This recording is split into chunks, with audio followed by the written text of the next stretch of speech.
Thanks for choosing this free Anfield Index podcast. If you'd prefer to listen to this or any of our other shows without adverts, then now's the time to check out Anfield Index Pro.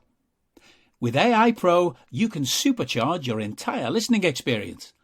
You'll not only get all of our podcasts without the ads, but you'll have them far faster with our quick publish feature available exclusively for subscribers. AI Pro also puts you in the heart of our sound studio, with an option to listen to many of our shows live and interact with the podcasters in real time as the shows are recording. Upgrading couldn't be easier. AI Pro is available on all popular podcast platforms, and we have our own apps for Apple and Android. Just head on over to AnfieldIndexPro.com and get started today. Well, welcome to the US pod on Anfield Index. Getting the gang together for a quick chat about the Reds and a word that begins with a Q that I will not say, but repeatedly teased for the next however long we're speaking. Joining me, your host Justin Wells tonight, are some regular voices on this particular podcast. Introducing first, a man who's been with me since the beginning, Mr. Kevin Hegarty. Hello, Kevin. How are you? Hey, Justin, it's been a while. I feel like we threw the flares up for this one and said, you know what, let's record whatever happens after United. But we kind of knew what was going to happen, didn't we? So yeah, happy to be here. You're definitely not not signed in here as the Phil Jones of this podcast. So I think that's a good start. I hope not. Speaking of the Phil Jones of this podcast, joining us also is Lubo. How you doing, Lubo? Wow, the Phil Jones of the podcast. Ouch, that hurts. But listen, he had 45 minutes. It was definitely a gambit. It was definitely something that I did not expect, and it didn't really work out very well, luckily for us. But I'm happy to be here tonight on a late Tuesday night and just talk some football and some Liverpool. Yeah, well, that's what we're going to do. But before we get into that, we're also just going to bring in our fourth guest. You've heard him before, the pride of the Chicagoland area, Scott Chandler. How you doing, Scott? I'm good. It's hit or miss whether I'm going to be the Paul Pogba of the podcast. I might see how it goes for the first 10 minutes, and if I don't like it, out after a couple of minutes. Just check out. Yeah, if I'm not feeling it, I'm out. No, that's really a good place to kind of maybe start our discussion. Paul Pogba is the first thing I want to ask you guys. Do you think he's actually injured, or you just thought he said after 5 minutes, like, fuck this? Lubo?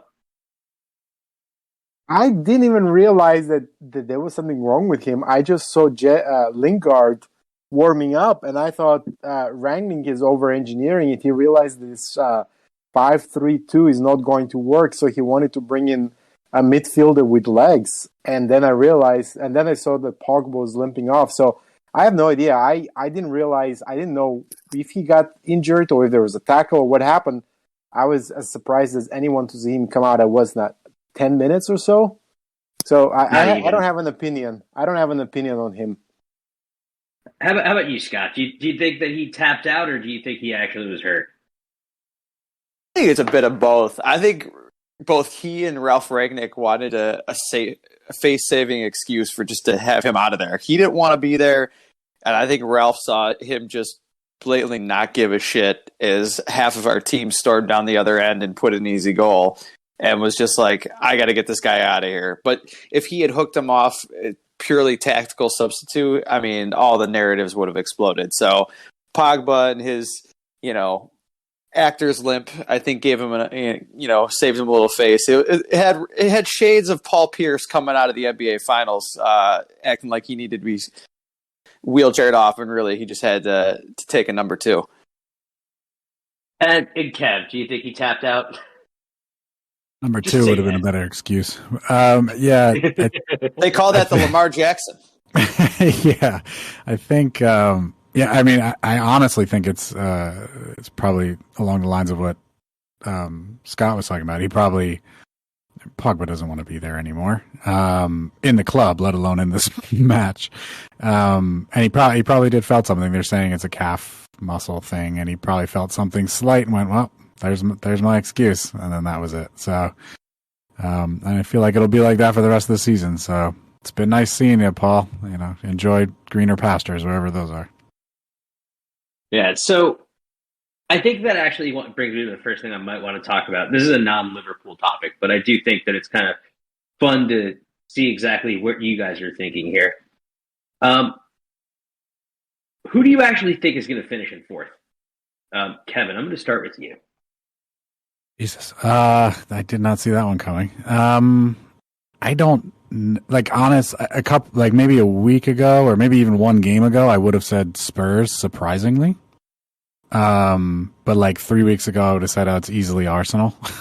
But now it's like no one wants it. It's not going to be United, and it's not going to be West Ham, as good as they've been this year. And I give Moyes credit for that. But at a push, I'm going to say Spurs, just because it's a better manager. And if you can get what he's getting out of Kane and Son is just Son, you're probably going to win more games than you lose. So I'll say Spurs. And Lubo, I'm going to go to you next on this one. Who do you think? I'll go with Spurs, mostly because they have the 3 points in hand. And the game in hand that Arsenal have is, I believe, tomorrow at Chelsea. And I mean, maybe Arsenal can go to Stamford Bridge and win, and then they'll be level on points. I don't see it. It's possible. It's definitely Arsenal have been footballed lately. I think Kaylee posted a tweet, which I only saw because he was posted on Discord. Having been hopefully temporarily banned from Twitter for reasons. Reasons. Because reasons, right? So Arsenal definitely have been unlucky the last 3 games, but they've been playing fairly well. Some of it is game state, of course. But the fact that they have their game in hand is at Chelsea tomorrow, which I don't see them necessarily winning. And they have a head-to-head with Spurs, but it is at Spurs, at the new Spurs Stadium. I think that tips it to Spurs in my book. But anything can happen, as we saw Spurs being completely flat over the weekend against Brighton and just completely surrendering. And I'm fully counting on Liverpool just wiping the floor with Spurs in a couple of weeks at Anfield, which could give some hope to Arsenal. But for now, I'll just hedge my bets and I'll say it'll be Spurs. To go back to what Lubo was talking about, sorry to cut you off. Kaylee was taking a look at the XG against Crystal Palace, Brighton, and Saints. And Arsenal was outscored 6-1, but they had the better XG at almost 5-2 plus 1 pen. So it was just miserable luck, basically. And the map is pretty astonishing. But, they could bounce back from that, but it might be too late, as Lubo was saying. So we'll see. That's baseball season. And Scott, I'm going to give you a slight little detour on this. If you had to sit there and try to describe Mikel Arteta's footballing style, do you think you could? And if you can, what is it? I would say it's the Shasta or Diet Right Guardiola. Basically, just that knockoff they get. It's not even Kirkland brand. I mean, at least Kirkland, you're basically getting the same thing from Costco. The solid brand, Kirkland. I mean, Kirkland. They have Costco in the UK? I don't know if I'm not even sure if they do. But if they don't, it's only a matter of time before Costco takes over the world. It's just going to be United States of Amazon and, the United Costco Republics or whatever. But, no, he's basically just trying to take what he cribbed from Guardiola, but he just doesn't have anywhere near the players to execute. I do agree with you guys. I think it is Spurs based on some of the stuff. Spurs get to have that North London derby at home. They have the better run-in. But for the sake of not just saying all the same stuff, if I had to come up with an argument as to why it would be Arsenal, I think it would be that XG. Kaylee hit it on the head. They are kind of getting footballed right now, but time is a dwindling. But if they can get anything out of tomorrow's match, after that, they play the decaying Manchester United team, who is just, Bruno Fernandes said they don't have anything to fight for. That about sums it up right there. So, you figure they can get some 3 points there. And then after that, it's Arsenal's got West Ham, who's really focused on winning Europa because that's their best chance, which might screw us over, but that's another story. And then Arsenal get Leeds, that match at Spurs, and then finish with that Newcastle, who will probably done at home, done and dusted, and then home Everton on the last day of the season. And Everton are dying just to collapse. So the window is there if they can get their shit in gear and actually, have the football gods, bestow them with some luck, the opposite of what they've been getting. But it's getting harder and harder to see a path for them based on recent results for sure. And, I think that's a good place to stop talking about other football teams. Let's talk about Liverpool now. So, Lubo, I know that you have been recently banned from Twitter. And I guess the first thing I want to ask is, did you miss it on a day like today?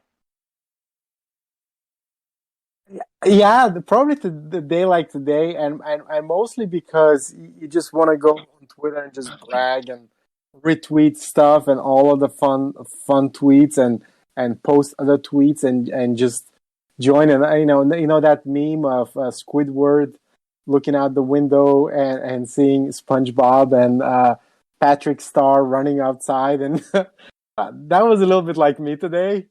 But the funny thing about my account, though, is even though I'm still suspended and I've appealed, I can still go on Twitter and I can read everything. So my people I follow, I can still see everything in my timeline. I just cannot I cannot retweet, I cannot do anything. I see tons of commercials, so Twitter is definitely happy to show me, promoted tweets by the Kardashians and by Christian Pulisic and his what is this? What's that? The Chipotle, right? I see those all the time, but I just can't post. So anyhow, I'm appealing. I'm hopeful. But regardless, today is one of those days where you want to be on social media and you just want to brag and partake, or at least observe the misery of United fans. Yeah, that is a fun point. But Kevin, I want to ask if Lubo needs a character witness for his appeal. Would you volunteer to do that? Yes, of course I would write up something very nice about our friend Lubo, but I think you'll be fine once Elon Musk comes in. Don't worry, he's going to let everything happen, so don't worry about it. I like how Lubo is pretending he doesn't have a burner account, Kevin Durant style, and isn't just on Twitter anyway. But good to keep up the facade, stay below the radar. Hopefully, you can get out of Twitter jail. I don't need it though, because as I said, I can read everything. I just can't comment, and I can be a little shit on Twitter to other people. I cannot famous people. Yeah, other famous. I cannot quote tweet Jamie Carragher, which is what I believe got me into this predicament. But we'll see.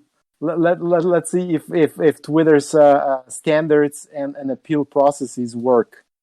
Are you talking about my new friend Jamie that I met on the Lime Street Station platform? Which reminds me, Justin, if you have his phone number or WhatsApp, maybe you can just send him a message and just drop him a line and say, "Listen, this guy Lubo, you're mad at him. You got him banned. Maybe he can just work his magic." I will see what little influence I possibly have. But just tell him that all his jokes with Micah Richards on the CBS broadcast are obviously hilarious, and you'll be back in his good graces, no problem. Every single one of them landing. Speaking of landing, it seems like the rumors of the demises of both Mohamed Salah and Sadio Mane have been greatly exaggerated.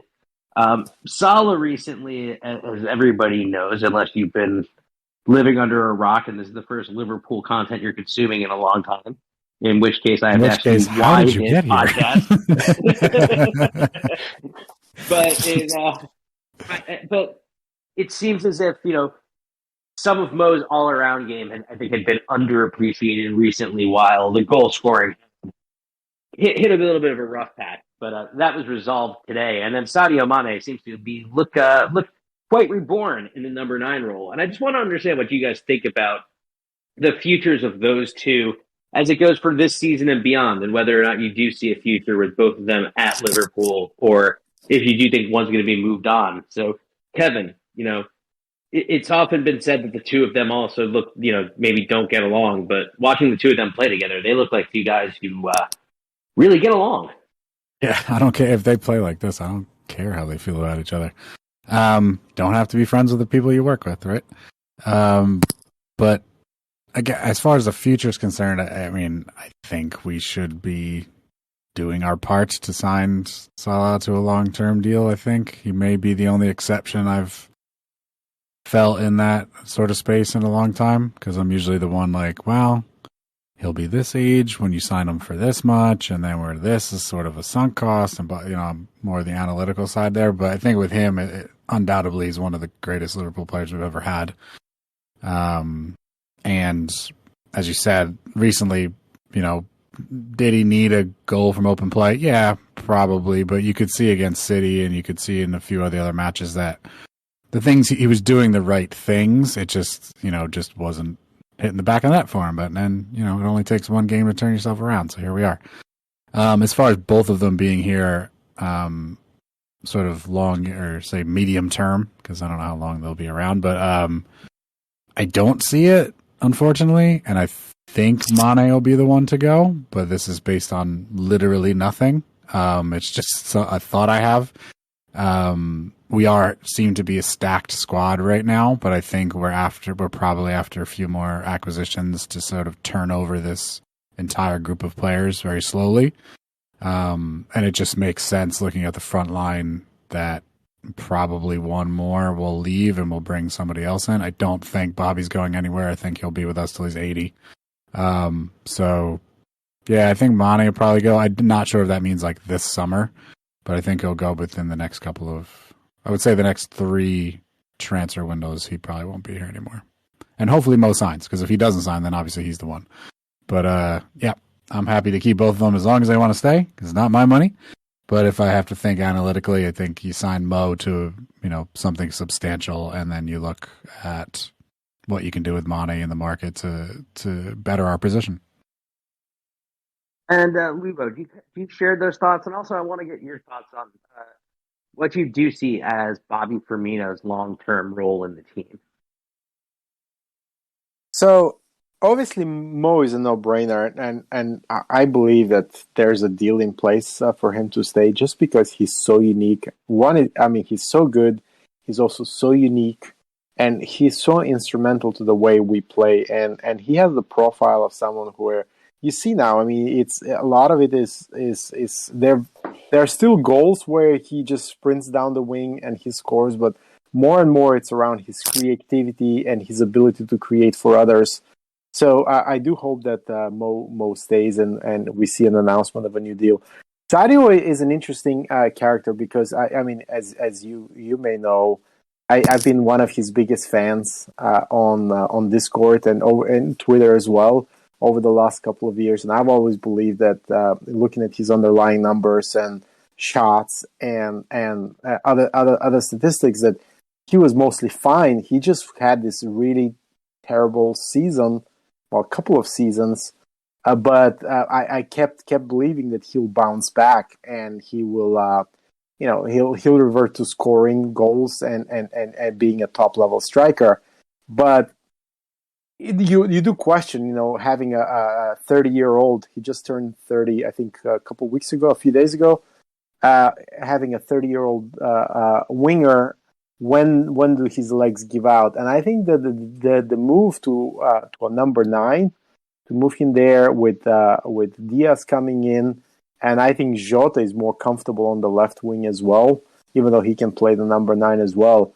I think this would prolong Sadio's career by making him more of a default number 9. And he's taken to that position like a duck to water. I've seen the numbers. I think he scored 8 or 9 goals as the number 9, the default number 9 striker. And he does have that pass. He's underrated creative passer. And he, like we saw today for the assist to Mo's goal, he can link up play. He's not quite Bobby Firmino, but he can do that. And I actually hope that he stays. I hope that he signs if and when Mo signs a deal. I do hope that Sadio also signs, which does bring the question that you asked, Justin, what happens to Bobby? And I honestly think Bobby will stay. I could see Bobby being a bit like James Milner, just maybe signing 1 year deals to stay as long as his legs can carry him, because he's just so Liverpool.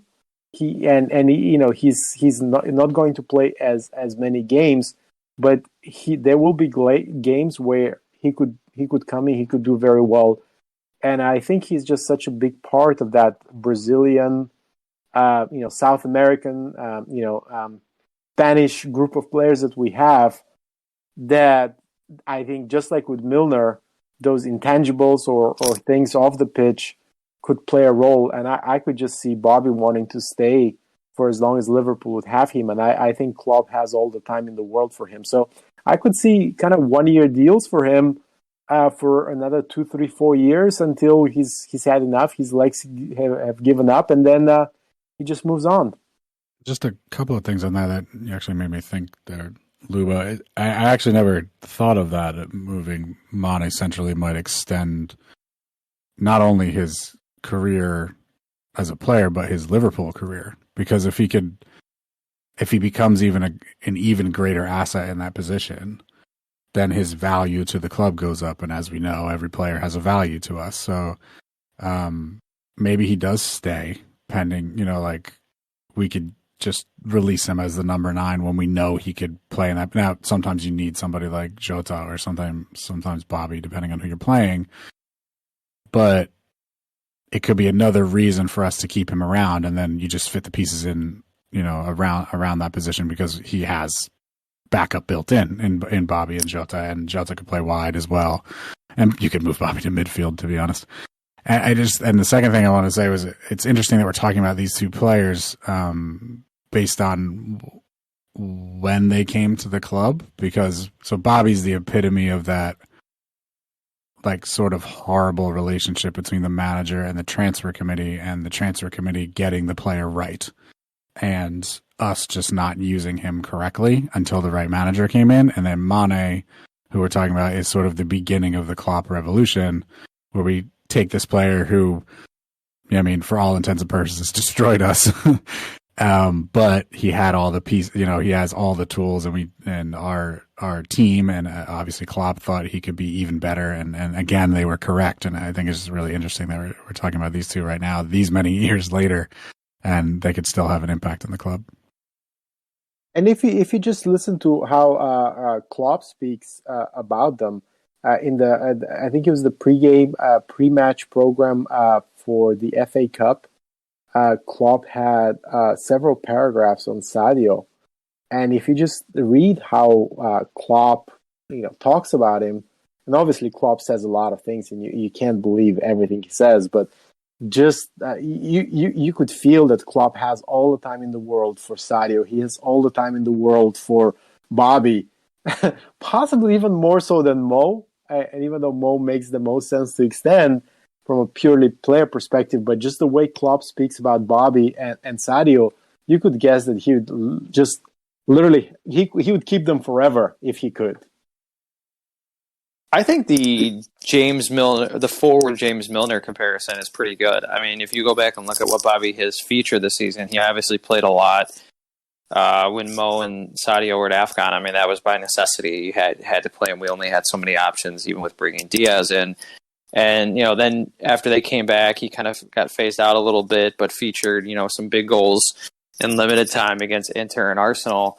And then he had that great match recently against Benfica. But I thought he was going to play versus Manchester City. I thought he would have played, at least started in one of those two matches recently. And he didn't. And he barely featured as little more than, near the end of the match subs. But his value is, is having, somebody you can rely on. And I think, the James Milner comparison, I think even James Milner might have said that Bobby is one of the most low-maintenance players you ever met. I mean, he's just somebody that gets along with everybody. He's not a diva. He's somebody who probably would accept a lesser role, as he ages, and he can still give you, what that link-up play, that defensive ability from the front with also some goals here and there, especially against Arsenal, who something the Gunners did to him, in this lifetime or another that just personally insulted him. He just always has to score against them. But Right. I think the issue is, and it's not, this isn't Football Manager, this isn't FIFA, but I mean, you do look at it, you have three of your main forwards,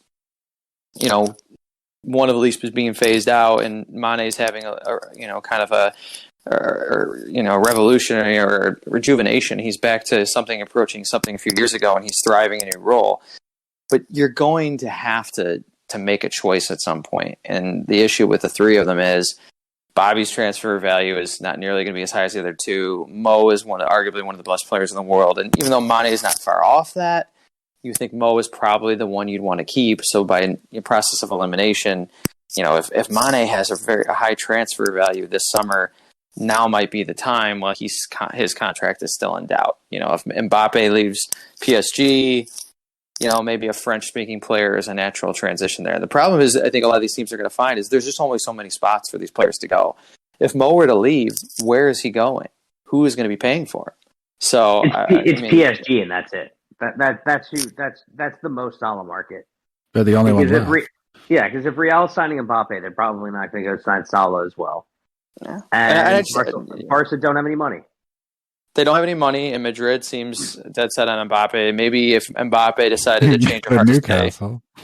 Newcastle, I mean, yeah, that would be a weird one for Mo or Sadio. Hey, go slum it in the even farther north until you can drag the team back up for a little bit. I mean, you'll be paid handsomely, but yeah, there's only so many avenues. But I think Liverpool are still going to have to be creative, because if this Erling Haaland thing happens, I mean, they're still going to have to be on the front foot. They're still going to have to be thinking of ways to get ahead of this, to stay competitive, in an environment where City can just spend insane amounts of money. They can burn 100 million on Jack Grealish, an inferior player to, we spent half on Diaz, and who's already done so much better. Not the same player at all, but just as a easy shot-taking comparison. But eventually Liverpool are going to have to make a decision, and they're going to have to cash in on somebody and turn that money into the next player, or Rafinha or somebody like that. And maybe it's good timing. Sadio had that last season, tough last season. Everybody was ready to jettison him. It would be hard for him to leave. I mean, it's almost like a Sophie's choice in a way. No one wants any of these guys to leave, but Father Time's undefeated. And eventually a decision is going to have to be made. But until then, you got to hand it to Klopp. I mean, he's pushing all the right buttons, and for to go with Diaz, Mane, and Salla up front. I mean, you saw it today. That is our best trio at the moment up front, and I don't even think there's a question about it. As good as Jota has been at times, or Bobby can be. So, I think one of the important things to realize, though, is that we play Everton on Sunday, and Divock Origi was on the bench tonight. Are you tempted, for the sake of nostalgia, to start Big Divvy against Everton at the weekend? Because he loves playing against Everton. It's on a Sunday, though, not a Saturday, just to be clear. So it's fine. The goal that he scored on the Pickford header off the crossbar was on a Sunday too. Okay, it felt like a Saturday, but the weekend is probably enough. It's Divvy. I mean, there's enough of him to go around the full weekend. I think not for nostalgia, but just the sake of banter. I would just start. Yeah, we're not too worried about you guys. But I think it is going to be interesting to see what Klopp does against Everton, with Villarreal coming shortly thereafter. Because if you think about it, even though we have pretty much a full recovery between now and then, and it seems like everybody on our team has escaped the wars relatively unscathed, right now, with the exception of Bobby Fabinho, I guess, who has a minor foot injury. What would you do to plan playing against Everton on a Sunday and then Villarreal at home on the Wednesday? Do you think that it's just going to be like this week, where it's just the one change each probably of Konate and Matip flipping and Keita and Henderson, or do you think that there is going to be scope for some changes on the forward line, and maybe someone like Jota does get a start on Sunday? I don't know, Lubo, you've got thoughts. I would say Jota would start. He did very well at Goodison Park. He had that a great. I think it was the third or fourth goal, maybe the fourth goal that he scored with his left foot. I mean, that was actually one of the reasons why I thought that Jota could start today against Man United. But it's possible that clearly Klopp saw it differently. But I see Jota starting. I could see Divi starting against Everton as well. Possibly Mo, because he's indestructible, and now that he scored 2, he'll probably score 2 in every game the rest of the season. But also it'll depend on what the situation is with Bobby's foot, right? So hopefully nothing big, and he could be available. I could easily see Diogo, Bobby, and Mo against Everton with some early sub for Mo, basically. And then you possibly start the same 3 players that you started today against Villarreal, knowing that you have the 5 subs. And believe me, I mean, all the rumors are that Divi is going to AC Milan, and I think that is a great move for him. He'll play Champions League. So AC Milan got destroyed today by Inter in the cup, in the Coppa Italia. But regardless, they have a very good chance to win the title, and they'll definitely be in the Champions League. So all the best to Divi. But if he can cap his sort of a career at Liverpool with another spanking of Everton on Sunday, I'm all for it. I'm all for it. And Scott, I want to get your thoughts on Mr. Origi for Sunday, and whether or not you actually think this is something that could actually happen, or if I'm just being a dick and throwing some banter out. Oh, it's all for the Bants. I mean, there's never a bad time for the Bants, especially against our inner city rivals, especially one that we should still hold a grudge against for what they did last season. I mean, it's funny for me. I mean, I don't live in Liverpool. I've never actually been to the city yet. Still trying to find my way to get there. But, being an outsider, I never really hated Everton. Coming from Chicago, it's kind of like how Cubs fans who don't live in Chicago really don't care about the White Sox. It's not a team you deal with that much. It's not a team that you see. You don't have to live with, people who root for the other team literally next door to you like you do, in Chicago with the baseball teams, or in Liverpool with the red and the blue. So I always, was like, yeah, I know it's a big game. I want to beat them. Want to see Liverpool win all the time. But I never really hated Everton, the way, you have that, the next door neighbor rivalry, until they hurt our beautiful boys. They knocked Verge out for the season and kind of ruined most of Thiago's season last year. So now it's just want to see them suffer at all costs. And yeah, for the Bants, for us, it'd be hilarious to bring on Origi, because it's just such a random player to torment them. But I think, in all seriousness, Jurgen doesn't seem like he's really messing around. I mean, personally, I would try to use this in Newcastle to buy as much energy as you can, against some of these lower table teams, although Newcastle's on a great run, because I think that the team that plays against Villarreal, probably in both legs, needs to be the one from the FA Cup semifinal. So then you take guys like Hendo, Jota, Bobby, if he's healthy, Tsimikas, Matip, use those guys to fill in where you can, maybe get Curtis Jones a run out. I mean, I'd absolutely start Curtis this weekend. I'd get as many Scousers in the team as possible.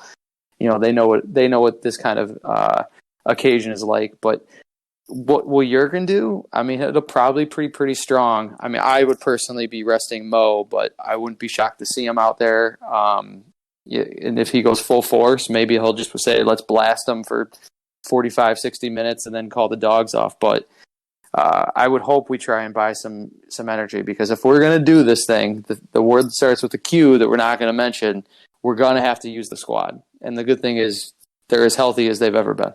Yeah, I think that's a really good point. Now, I think one of the things that's going to be interesting, though, is to see how Klopp manages the midfield and who's getting minutes there. Because as we've seen in the last few games, it's really been Henderson and Keita, or Thiago and Keita, who have been kind of interchanged and flipped, with Curtis getting a few minutes at the right side in 8, when Henderson slotted in the 6 to give Fabinho a rest. But and then also with James Milner actually getting a big run out against Benfica. But who in the midfield do you really think that you want to see get a lot of minutes before the end of the season, and do you think can really help progress us and push us forward towards where we want to be come May? Lubo, what are your thoughts on the midfield? It's pretty clear, or until recently, that Klopp had that his starting midfield was Fabinho, Thiago Henderson. That's who he started today. Keita was your number 4, who would come in for Thiago, or sometimes he would come in for Henderson. Then you had your James Milner as your late game player that you wanted to bring in and just flip people up in the air. And then Curtis Jones once in a while would come in, and that basically is been it. I mean, I know at one point of time he had and he still has 9 midfielders if you want to count Tyler Morton, but he's narrowed it down to about 5, maybe 6 if you count Curtis. Harvey, who knows? I think he's basically he's been told you have to wait until next year. Ox has probably been told you have to find a new team. And Klopp did this the last year as well when we last season when we had that 10 game run. It was basically just Fabinho, Thiago, and Gini, pretty much all 10 games. And I think he's starting to kind of narrow down the players that he's using. That's why also even in attack we're not seeing Taki, we're not seeing really Divi. But I think it's going to be ultimately. As much as he quote unquote respects Everton and he wants the 3 points from the game, I would like to see him try to get Thiago, Fabinho, and Keita against Villarreal, and then you kind of work backwards and say, okay, well, who do I want on Sunday? Probably we'll see Henderson because it's a derby. We could see Curtis Jones come in as well for a period of time, and so. I don't know. I do think that I would not be surprised if we see Keita, Fabinho, and Hendo on Sunday, possibly with Naby coming out a bit earlier to just get some rest, maybe for Curtis Jones. But Klopp is not going to do a lot of rotation, in my opinion. I mean, he'll still do some, but he's not going to bring your 6th and 7th attacker and your 7th and 8th midfielder. I don't think so. Even though it would be good for Divi to come in. And speaking of players who were injured by Everton, that really was what ruined Divi's career. It was that injury by Funes Mori. I think it was back in 2016. Broke his ankle, and maybe that is why he has this passion, this vendetta against Everton. And I would love to see him come in. I doubt he starts, but I'd love to see him come in against Everton and do some major damage and hopefully embarrass Pickford again. Speaking of players who were injured by Everton last season, Kevin, take me through your thoughts on one diminutive Spanish midfielder named Thiago.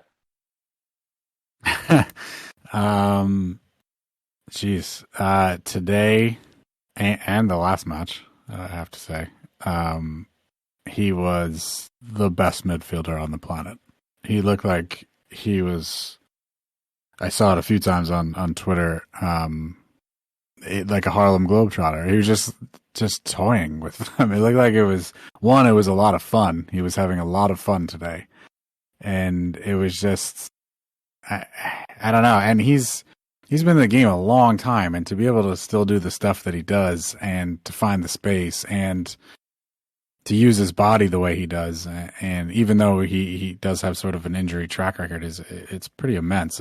Today it was just a world class performance, and I think it's on the back of a probably 45 minutes or so, maybe 50, 60 minutes of a world-class performance against City before we kind of shut down and, got a little bit complacent. But, he's immense. And I was texting with my brother-in-law, who's a big Barcelona fan, during the match, and he's just like, he's one of my favorite players of all time, and I have no idea what Barca was seeing when they let him go at such a young age. He was a product of them basically, and everybody else sort of reaped the benefits, including us. And to go back to your previous question, I think keeping Thiago on the pitch, keeping Naby Keita on the pitch, keeping Fabinho on the pitch, and even keeping Henderson on the pitch in the situations where he needs to be there over one of the other two,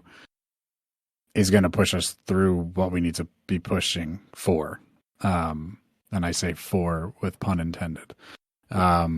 So yeah, it's just he's an amazing player, and today is just an example. It may be his greatest performance for us, but I've seen some other performances that were.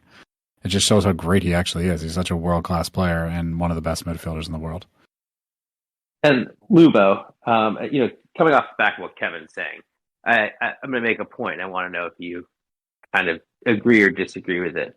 So much has been made over the last few games about the performances of Naby Keita against City and Thiago against United. And then, Jordan Henderson obviously is like a moth to a flame for people talking after games. Does it feel at some point as if we're starting to throw Fabinho under the radar for exactly what he brings to this team and just how important he is? Today he felt like, obviously today being a day against United, he didn't even feel like he was being spoken about very much, but that United couldn't advance the ball past him. He was, hugely instrumental in winning the ball back for Thiago time after time, and then getting the ball to Thiago where he could turn and move. So I want to know what you've thought about Fabinho lately, because it seems like he's also been in outside of a first half against City, a really rich vein of form. He is, and I think Fabinho is one of those players that you really don't realize how much you miss him when you don't have him.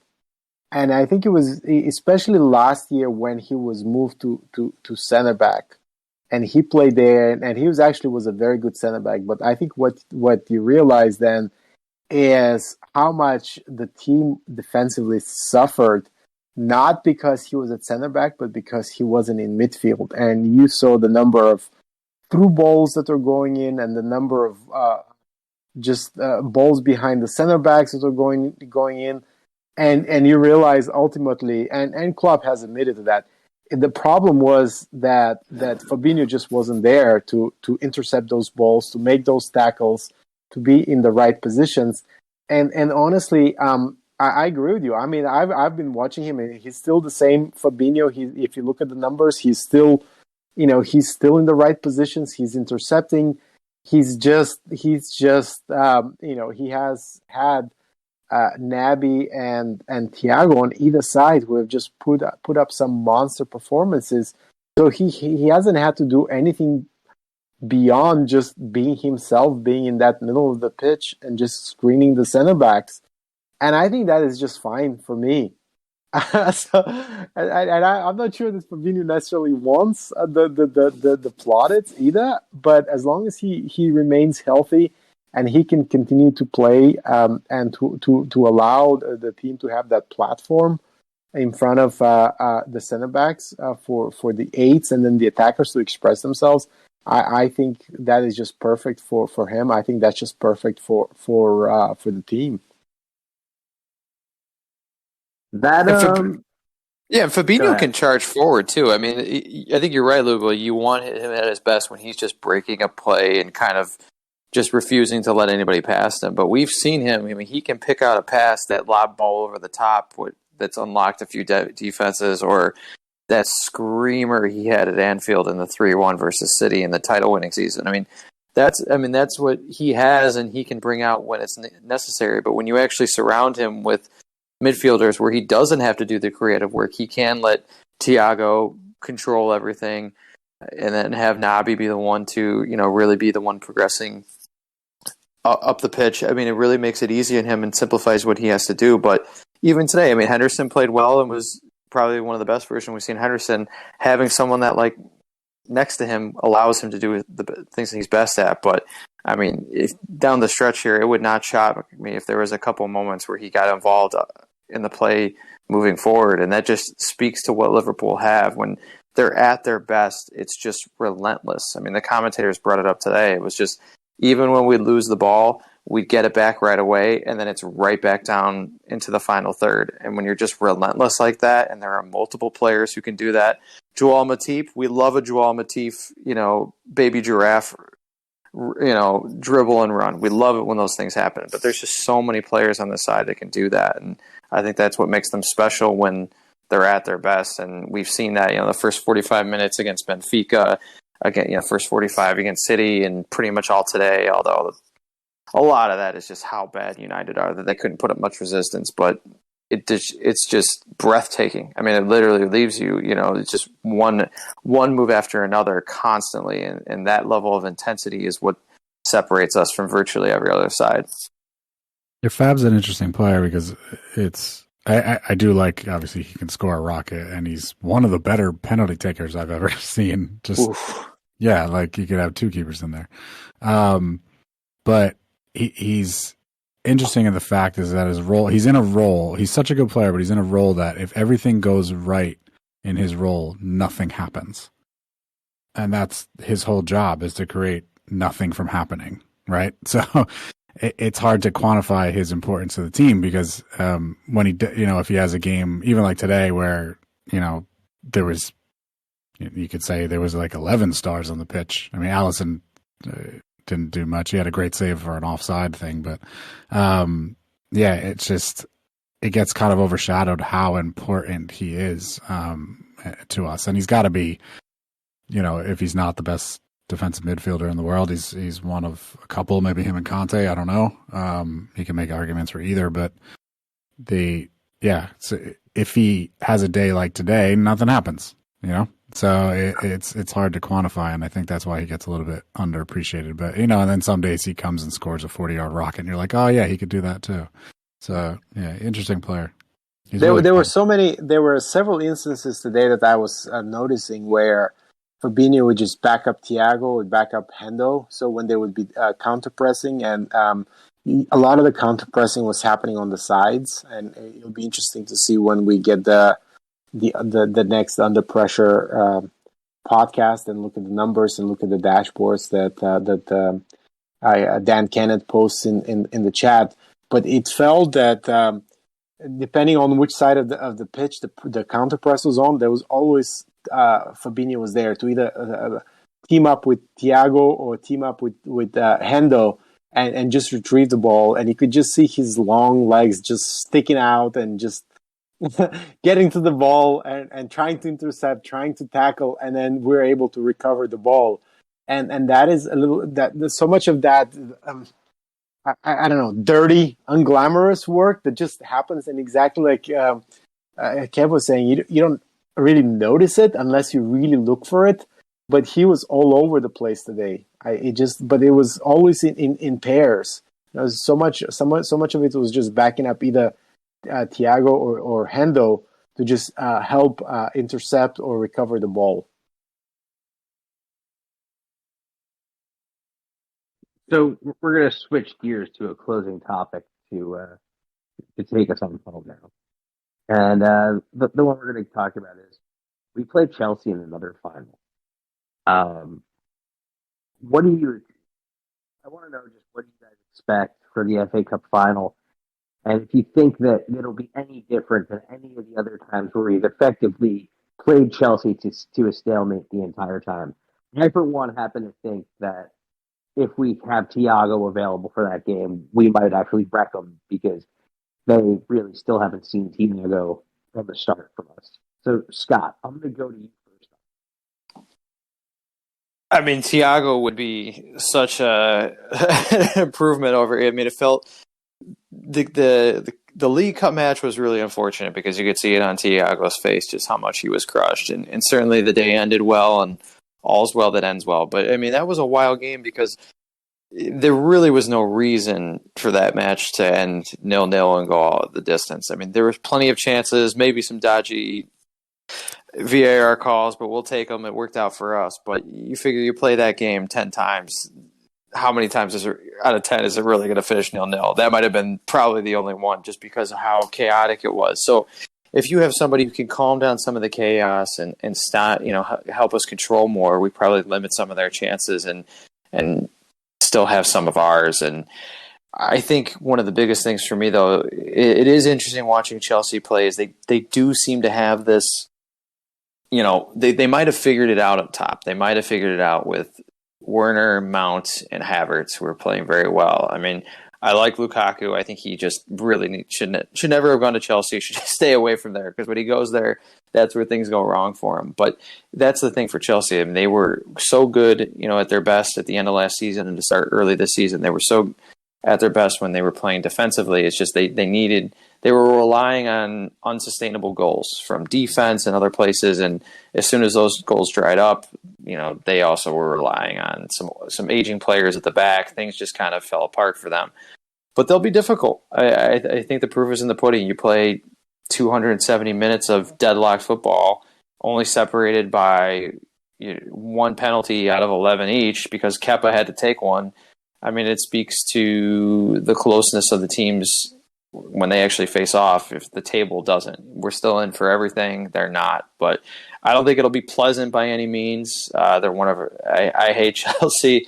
I mean, they're one of our most bitter rivals. So any match against them it's fun when we win, but it's a real pain in the ass because it's one of those matches that it seems like no matter how good either team is, there's always pretty tight. They can Hazard in the past nick things off of us. He shouldn't. So you figure it's just one of those matches when you really face off against a rival. Sometimes the old trope of throwing out the records, but that team that faced off against City in the FA Cup, that team, you'd back them. They'd have to be the favorite. They'd have to be the one. If you had to put your money on, it's just going to be a matter of how much are they going to make us sweat. Hopefully not a lot.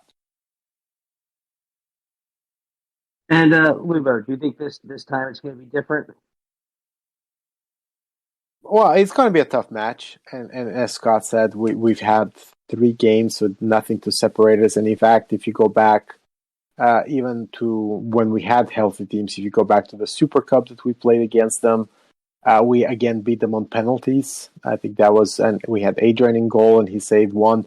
And then I think we lost at home when we didn't have, we had that stretch of 6 games losing at home. But for the most part, it has been a very awkward team to play, just because they're good. But I do agree with Scott. If we have the team that started on Saturday against Man City, especially one of the things that Navigator, I know he came on. Because Thiago got injured, he had that unfortunate last-minute thing. But he did such a phenomenal job on Kante. And Kante is the engine. And I think there's very few midfielders, there's very few players in the game who could possibly neutralize Kante. And I think that Naby is one of them. So if you had the team, again, that started against Man City with Fab, Thiago, Naby, and I would put Konate next to Virgil just for the speed against that Chelsea attack. You have to feel confident. You have to feel confident, and you have to feel that Mo is going to score this time, and you have to feel that we'll be able to convert some of those chances. It's not going to be an easy game, but I don't know. I think that we've been able to now again, outside of that game we lost last season at Anfield.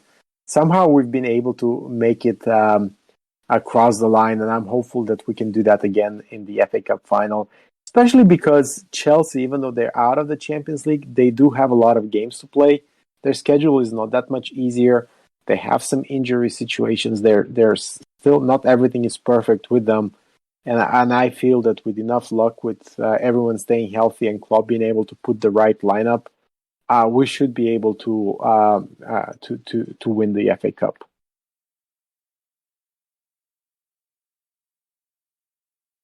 Guess I'll go.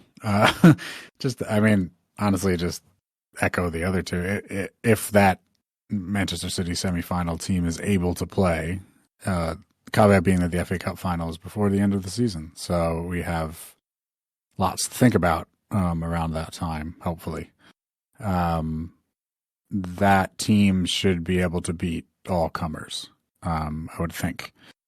But as Lubo said, it's Kante, but I think it's also Kovacic or Kovacic. I don't know how he pronounces it personally, but he's just so press resistant, that guy. So it's Kante, I still think, is their best player.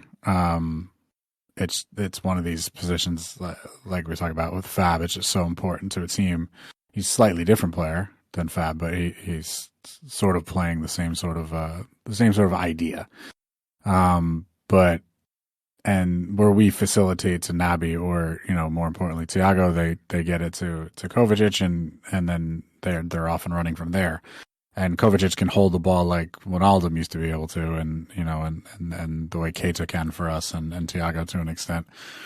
So stop those two and you stop Chelsea. Scott's right. I think they may have figured out their front three now, or at least some sort of functioning unit where, Werner's not too concerned about scoring goals and he's more trying to provide and give, width and drive and that sort of thing. And they're kind of leaving it to the other two. And then they obviously have weapons off the bench, and on paper, they're a great team. They're just, but we're better than them. And I don't think it will end I don't think it will go to penalties. We'll put it this way. And as Scott said, that last time we played them in the final, that there's no way that should have ended 0-0 for any number of reasons. But here we are. And then we had 11 perfect penalties and everything was fun. But I think we'll beat them as long as we are continuing how we're going and we're rotating correctly and everybody's staying reasonably healthy and we have the energy. And you need some kinds of luck in this game when you get to the business end of the season. And as long as it goes slightly our way, we'll be on our way. Speaking of luck, Kovacic is hurt right now. He's out for 2 weeks with that ankle injury from the Palace match. So he should probably be back in time for the FA Cup. But these things are weird. And, hey, we got lucky. City took a bit of a kicking out there at the Wanda. Thanks a lot, Diego. You did your job. I think that played a big role for our win on the weekend. So you never know with some of those things. And if he's compromised at all, and I was looking up Conte's minutes, to me it hasn't felt that Conte's had that great of a season. He's still N'Golo Kante. He can still put in a performance when needed. And he always plays against us. Always plays well against us. He has, and he played a lot against Real Madrid, but he hasn't been starting regularly. It's been that midfield, and maybe rotation is good. I mean, N'Golo's 31, but if we catch them in the wrong time, and I mean, gosh, they're going to keep throwing Thiago Silva out there. What is Luis Diaz going to do to some of their backline that just doesn't have the pace? Right. I mean, that's another thing that you kind of, to play devil's advocate, is that this is the only thing they care about right now. Right. So they're pretty much locked for third, and they're 99.999% going to the Champions League next year. And that's it. So the FA Cup final is their only thing. Whereas we are still in lots of races. So that could, depending on the luck we've been talking about with injuries and rotation and energy levels and mentality even, could play a role. But again, that team against Manchester City and even that team today could do serious damage to lots and lots of teams. Yeah. And I looked at if you look at the schedule, we play Aston Villa on Tuesday, and then the FA Cup final is on Saturday. So that should be plenty of time to rest. I think that as long as the players stay healthy, Klopp should be able to have whoever he wants fully rested for the final. Obviously, it depends on when the Southampton game is going to be, but hopefully with everyone healthy, he should be able to pick the right lineup. And the nice thing right now, he has options. He's been rotating very nicely. People have rhythm. They're available. He could bring in Diogo. He could bring in Bobby if needed. The front three today, the midfield, the center backs have been rotated nicely. So everyone's been getting time. Even Joe recently has been playing. So I'm hopeful. I'm positive, and I think if we had our best 11 against Chelsea's best 11, I still think we're the better team. Whether it's 65-35 or 60-40, whatever you want to give it, we're the better team, and with enough luck, we should be winning that final. And Chelsea are away at Leeds a day later, so they're going to have a day less. Yeah, that's a lot of running for them. But I mean, whatever the opposite of having to face off against Simeone ball at the Wanda, that's what facing off against Stevie with Villa will be. He's not going to be sending his boys out there to injure, to tire us out. Those guys are going to. It's going to be a nice friendly. Trying to win, yeah. Exactly. It's going to be a nice friendly jog. They're not going to have much to play for. I don't think Stevie's going to. I mean, sure, he'd probably like to win, but he's not going to be employing the dark arts against us. I don't expect any of that. No, I don't either, and I think that's a good place to end. It's going to be an exciting month and a half, and let's hope that when we next talk, we're talking about some silverware being in the offing. Great place to end would be Stevie G winning the league for us on the final day. Just throwing that out there. It would be a great place, but let's not give that man a medal. If that happens, make sure he gets a winner's medal, 100%. And Phil Coutinho scoring the winner against Man City.